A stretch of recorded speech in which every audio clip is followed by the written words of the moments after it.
Hello, this is a new series I'm going to start called Discussions, where basically probably me and JJ talk about stuff we think affects us as young men in America the most.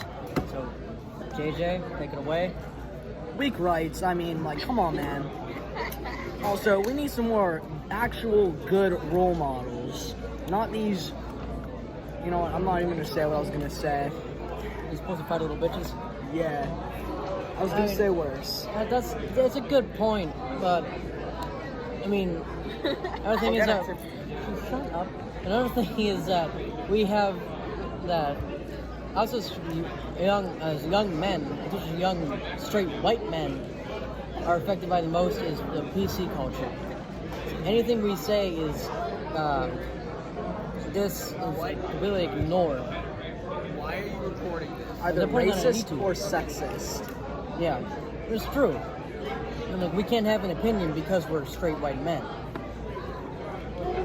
And it's identity politics that they're trying to fight with identity politics.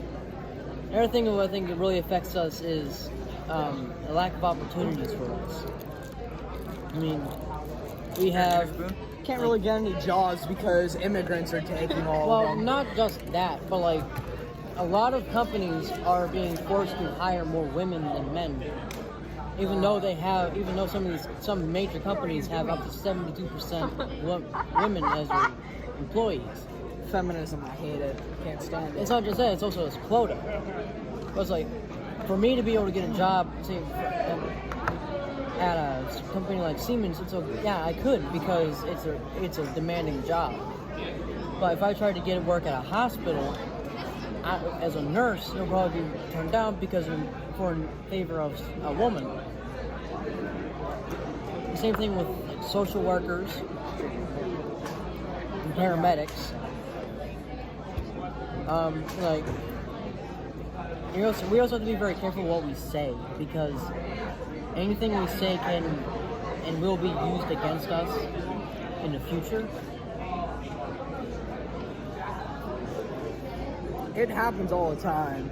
You'll have bigger stars, better YouTubers. They'll say something either racist or sexist 5 years ago, and then someone today will get mocked at about it for no reason. Makes no sense.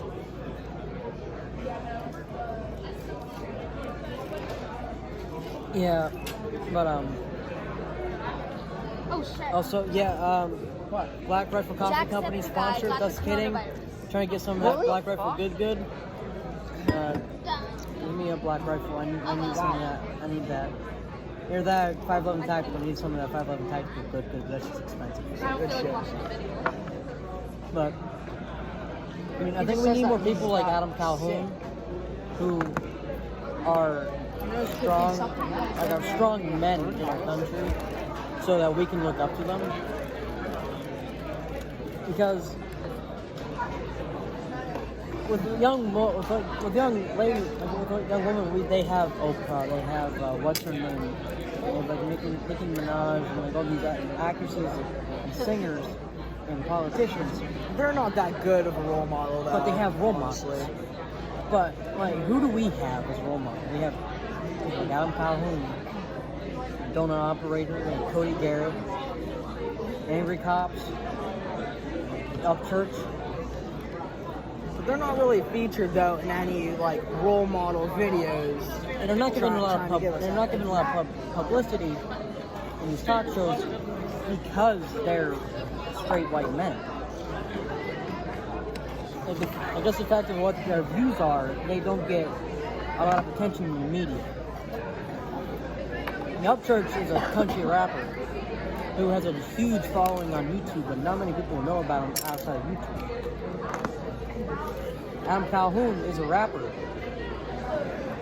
on YouTube, and he has a huge following on YouTube, and no one knows about him outside of YouTube. Just what happens nowadays.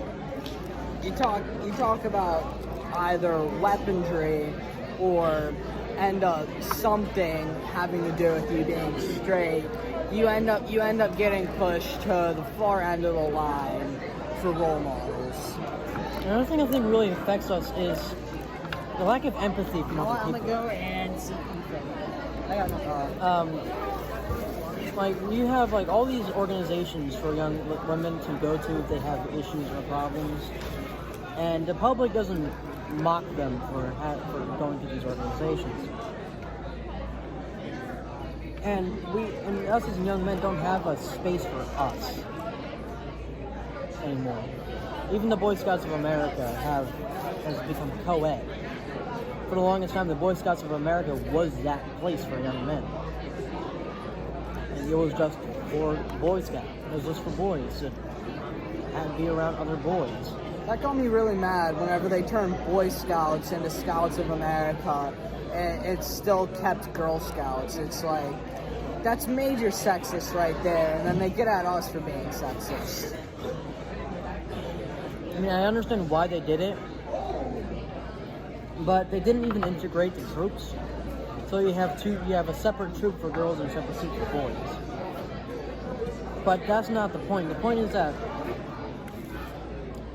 like, the BSA was like the one place that young men could go to find the values that they believe in. The Scout Law, I'm gonna do my best to do my duty to God of my country, to help other people, to obey the Scout Law, to help other people at all times, to keep myself physically strong, mentally awake, and morally straight. A long time since I had to think about that. It's scary. The Scout Law is the Scout is trustworthy, loyal, helpful, friendly, courteous, kind, obedient, cheerful, thrifty, brave, clean, and reverent. Brave and reverent are extremely important values to have. And I agree it's very important values for both sexes to have. But the girls already had the GSA. And if the girls wanted to have the GSA be like the BSA, they could have lobbied for the GSA to improve it on itself. But instead, they forced the BSA to crack under pressure and make it co-ed.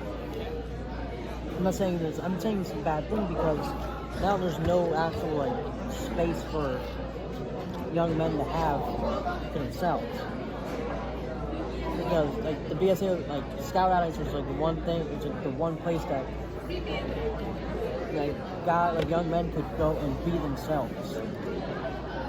And because young men will act differently around just men than they will around girls.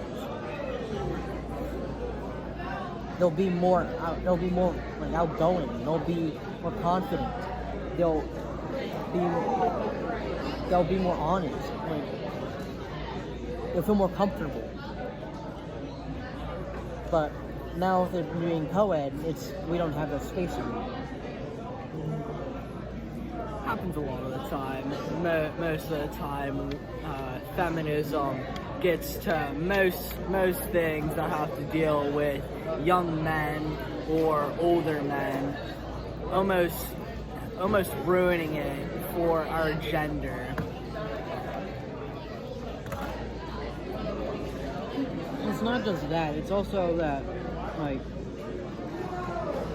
the culture we have today is that there's no difference, the stances that people have nowadays, there's no difference between girls and boys. The theory is that girls and boys are exactly the same. It's not biologically true. It's not true mentally either. We're very different. And the BSA and the GSA embody that very well. The BSA was had merit badges for shotgun shooting, rifle shooting, archery, metallurgy, woodcraft. We went out camp. We went hiking. We do shotgun shooting. We do rifle shooting. We have these huge areas just to be ourselves. The GSA held true to the personalities of what girls and the female personality enjoys doing. Crafts, staying indoors. A lot of girls do not enjoy being like roughing it out in the outdoors. It's like most of the GSA camps were glamped. They had barracks instead of campgrounds or tents. There's places like Agawam and your BSA, but those are only for when it's are not the troop season. They have areas where you can camp out if you're camping at Agawam outside of the regular season for camping. But most of the camps that the GSA had, they sold to the BSA because they couldn't get enough money. Because after the BSA went co-ed, a lot of the girls that were very gung-ho came up to the BSA. I think it's very important for the GSA to be around and for it to improve and for us to be separate because for us to flourish. Alright? Anything to add? I ain't got anything to add. That was good.